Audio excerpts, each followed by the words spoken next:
Hello दोस्तों, इस video में हम लोग बात करने वाले यूपीएससी के बुक लिस्ट के बारे में और स्टेट पीसीएस के लिए भी यदि आप प्रिपेयर कर रहे हो तो ये बुक लिस्ट ईजिली फॉलो कर सकते हो दोस्तों। यदि बेस की बात करें तो एनसीईआरटी 8, 9, 10 ये तीनों यदि आप पढ़ लोगे तो आपका ईजिली बहुत सारा चीज़ें समझ में आ जाएगी। हिस्ट्री, ज्योग्राफी और साइंस यही 3 सब्जेक्ट की पढ़नी होती है, बाकी में तो कोई काम का चीज़ है ही नहीं।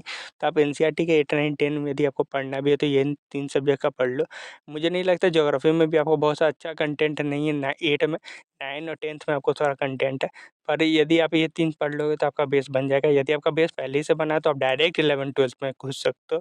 और 11th-12th की जो 4 सब्जेक्ट है, हिस्ट्री, ज्योग्राफी, पॉलिटी और इकोनॉमिक्स, इन चारों सब्जेक्ट की आपको अच्छे से नोट्स बना लेनी है, किताबें पढ़ लेनी है। यहाँ से आपका बहुत सारा क्वेश्चन पहले ही बन जाएगा दोस्तों। हिस्ट्री की बात करें तो होल्ड एनसीईआरटी हमें पढ़नी है और यही ज्योग्राफी, पॉलिटी आपको पूरा 11th-12th और इकोनॉमिक्स की भी बस 11। यहाँ से आपका प्रीलिम्स का प्रीवियस ईयर क्वेश्चन भी बनने लगेगा दोस्तों, आपको इतना ज़्यादा सोचने की ज़रूरत नहीं है। ये बहुत इंपॉर्टेंट किताब है और इसका बहुत सारा प्रीवियस ईयर क्वेश्चन इससे डायरेक्ट आपको देखने को मिलता ही है दोस्तों। इकोनॉमिक्स के लिए तो सबसे अच्छा एनसीईआरटी है कि वो आपका बहुत अच्छा सा बेस बना ही देता है दोस्तों। यदि पॉलिटी की बात करें तो लक्ष्मीकांत आपको पढ़नी होती है, क्योंकि बहुत सारे जो पॉलिटी का हार्ड क्वेश्चन है वो लक्ष्मीकांत में ईजिली आप बना सकते हो। एक बहुत अच्छी किताब है दोस्तों और आप इसको ईजिली फॉलो कर सकते हैं। और प्रीलिम्स के लिए तो बहुत अच्छी से लक्ष्मीकांत सॉल्व करता है ये प्रॉब्लम आपका। हिस्ट्री की बात करें तो मैं बिपिन चंद्रा पढ़ता हूँ, जो ओल्ड एनसीईआरटी है वही।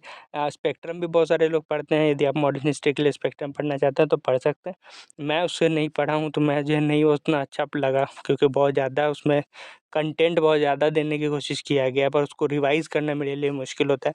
तो मैं बिपिन चंद्रा ही पढ़ता हूँ, उसके अलावा प्रीवियस ईयर क्वेश्चन से काम चल जाता है मेरा।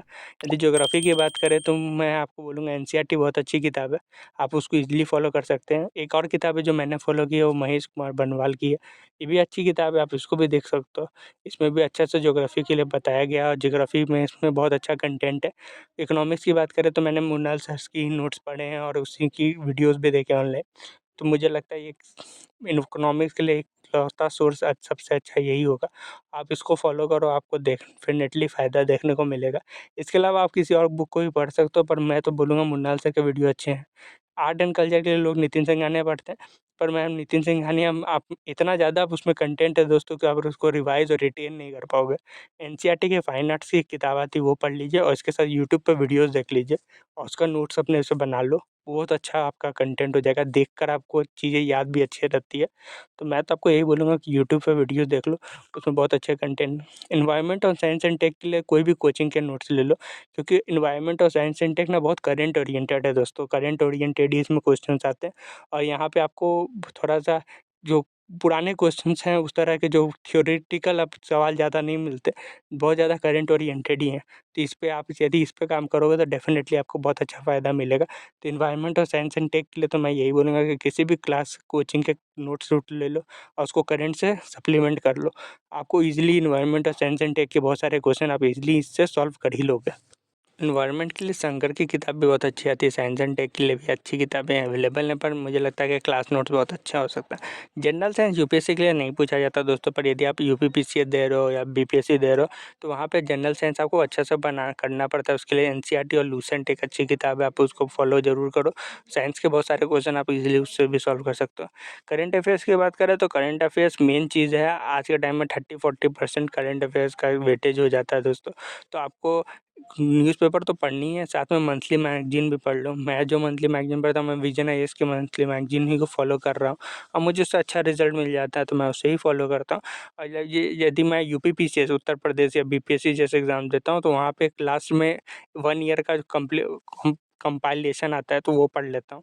उससे आपका काम हो जाता है, पर न्यूज़पेपर ज़रूर रेगुलर पढ़ते रहना चाहिए, उससे बहुत सारे कंटेंट आपको याद रहते हैं।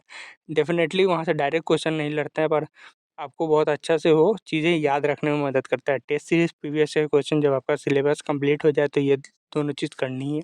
इसी से आपको पता चलेगा कि आपका कौन-से सब्जेक्ट में प्रॉब्लम है। मान लो इकोनॉमिक्स में आपका क्वेश्चन नहीं बन रहा, तो आपको रिविज़िट करना होगा, अपने सोर्स को फिर से देखना पड़ेगा, कोई और कोचिंग का मटेरियल उठाना पड़ेगा। समझ रहे हो? यदि आपको ज्योग्राफी में प्रॉब्लम हो रहा है तो ज्योग्राफी के लिए और एक किताब पढ़ने के बारे में सोचो या रिवीज़न करने के बारे में सोचो। आपको देखना पड़ेगा। हर किसी की स्ट्रैटेजी अपनी होनी ही पड़ेगी दोस्तों। यदि आपका मैथ से जैसे मेरा ज्योग्राफ़ी अच्छा है, तो मुझे ज्योग्राफ़ी में ज़्यादा मेहनत नहीं करना पड़ेगा, पर यदि आपका ज्योग्राफ़ी उतना अच्छा नहीं है, तो आपको ज्योग्राफ़ी में थोड़ा ज़्यादा मेहनत करना पड़ेगा, थोड़ा क्लासेस देखनी पड़ेंगी, थोड़ा यूट्यूब पे वीडियो देख लो। ये आपको तभी पता चलेगा जब आप टेस्ट सीरीज़ और प्रीवियस ईयर क्वेश्चंस लगाओगे। जब इसको अच्छे से करोगे तो डेफ़िनेटली आपको फ़ायदा होगा। आशा है आपको ये वीडियो पसंद आया। अपना बहुमूल्य समय देने के लिए धन्यवाद।